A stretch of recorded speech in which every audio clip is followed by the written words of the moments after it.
Is the member seeking a call? Brendan Burns. Thank you, Mr Chair. I'd like to just pick up firstly on some comments from the Minister around the supposed inaction of the Labor government on broadcasting and how the New Zealand On Air provides the sorts of broadcasting variety that we would all like to see more of.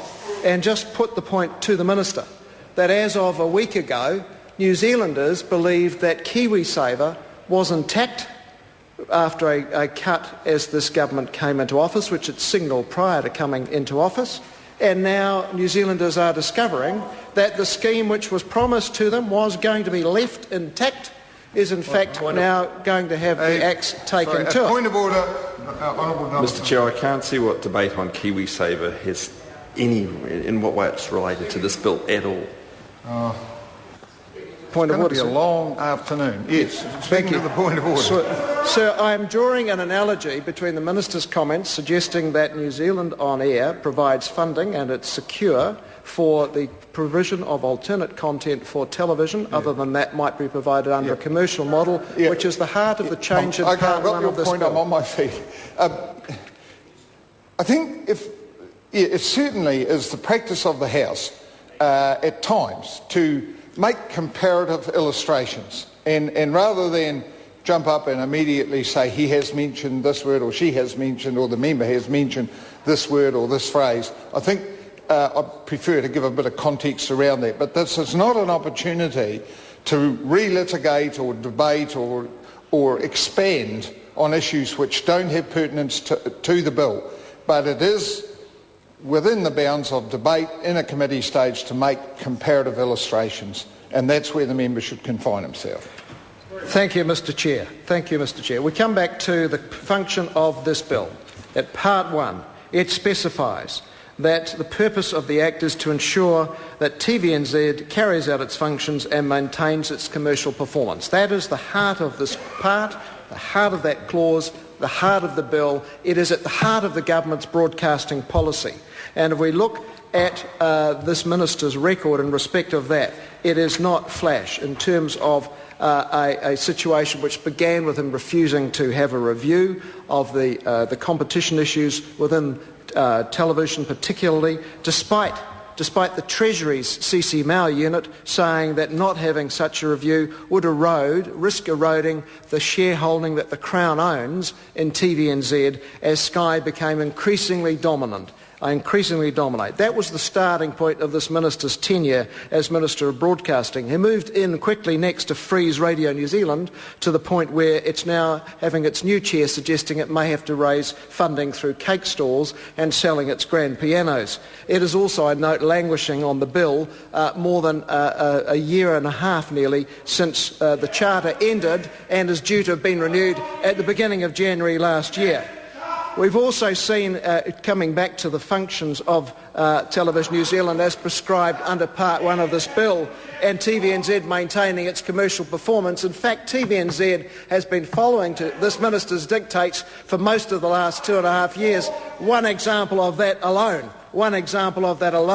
was in May of last year, the content that New Zealanders had paid for through their broadcasting licence fee back in the 70s and 80s, through their ownership of TVNZ, is not available to them, but it is available to them if they want to take a subscription to Sky Television and watch the Heartland channel. They cannot watch their own back content on a specific channel, but they can watch it if they want to pay the coin to Rupert Murdoch. There's another example of how TVNZ, even before this bill is passed by the House and given effect to, TVNZ is already tipping its cap to the signals that the Minister has provided. That, I think, is just disgraceful. We've got the fact that TVNZ 6 has already gone, become a music channel, and TVN7 goes next year. So where is the legacy of this Minister in respect of the broadcasting portfolio, in respect of TVNZ? It is things that have been frozen, it has been things that have been lost, it has been things that have been cut,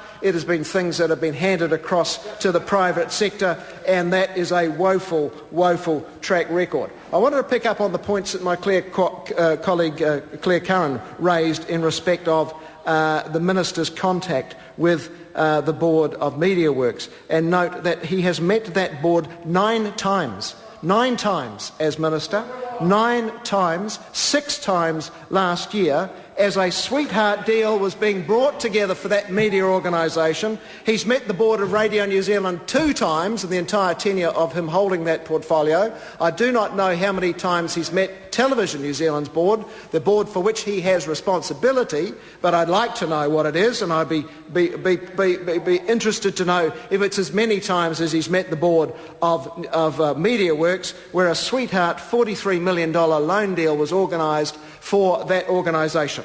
And of course, the Minister and the media organisation will deny that that carries any editorial influence for the government. But I have to say to the House, as somebody who sat in a senior editorial position, nobody had to tell me that you have to bend to a particular master in respect of a media organisation, but there were subtle signals sent. And I have to raise very serious questions for the editorial integrity of media organisations under Media Works, and ask their journalists to assert very loudly and publicly and clearly that they're not getting implicit signals from their owners, Mr Chair, from their owners in respect of whether they should be giving the government an easy ride, because the government has come to the rescue of that organisation with a sweetheart $43 million deal, a delayed, that's right, deferred. Well, deferred. I tell you what, there are other people who'd very much like $43 million in deferred licences, very, very much. Many organisations would like that. Many organisations. It has taint around it. It has disgraceful taint around it. It is a sweetheart deal for a media organisation, and it is not appropriate in a democratic country like New Zealand that a government provides a sweetheart deal to a very influential media organisation which not only has a strong television network, it also has a suite of radio stations, and it is wholly inappropriate. And in any other democracy around the world, it would absolutely be looked down on and commented on, and it is just not appropriate. And it's another hallmark of the tenure of this minister's government that he met that organisation 6 times last year as that deal was being brought together. 6 times, 9 times he's met that board in the course of his tenure as the minister. 2 times for the board of the organisation that he's imposed a swingeing freeze on at a time when there was an established KPMG report which said that organisation was desperately short of funds, and now we have the new chair of that organisation suggesting cake stalls and piano sales to try and fund the future of that allied broadcasting organisation. Here we come back to part 1 of this bill, the repeal effectively of the Charter, and saying to TVNZ, all you have to do is maintain the commercial performance. Let me give you an example of the sorts of ramifications that has. This weekend, in my city of Christchurch, there's going to be a telethon. There's going to be a global telethon to raise money for the Canterbury earthquake. I applaud that initiative.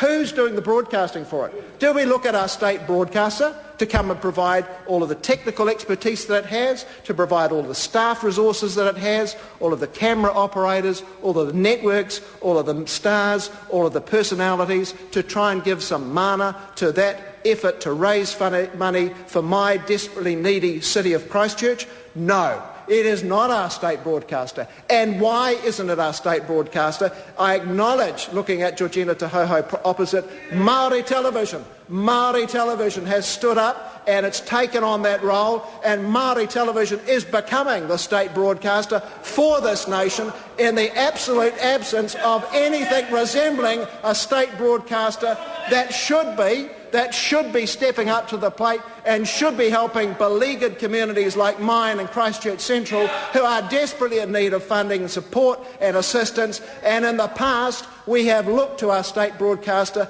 to step up to the plate and provide the kind of leadership, because they've got the mantle to do that. They've got the signal from the government to do that. They've got the connections to do it. they've got the will to do it, and they're allowed to do it. But under Part 1 of this bill, they are told the only thing they have to do is perform financially, commercially. That is an appalling indictment. That is unacceptable. And there is a measure of the kind of approach that TVNZ is not just going to take as a result of this bill, but is already taking. We had a concert in the park in Christchurch last November to raise funds for the city after the first quake. Who did the broadcasting for that? TV3. I commend TV3 for doing that. But where was the state broadcaster? We've now had two major events, two major fundraising events, televised to the nation, televised actually broader than the nation, because it's a global telethon that Māori television is doing. Who has done it? First time round, TV3. Second time round, Māori television. Where is TVNZ? Where is our state broadcaster? Why shouldn't they be doing it? Because that is their role and function before this bill. This strips them of any requirement, any compunction, any sense of responsibility, any connection to the communities they are supposed to be serving. They are supposed to be a public service. What more important public service could we expect to see than stepping up to the plate, helping the beleaguered community of Christchurch, which has had a $30 billion impact from an earthquake, and asking a state broadcaster to roll out its stars, to bring them on board, to give some hope, to give some signal to the community of Christchurch that our state broadcaster is behind us. And who are we returning to? Māori television. Thank goodness for them. Jonathan.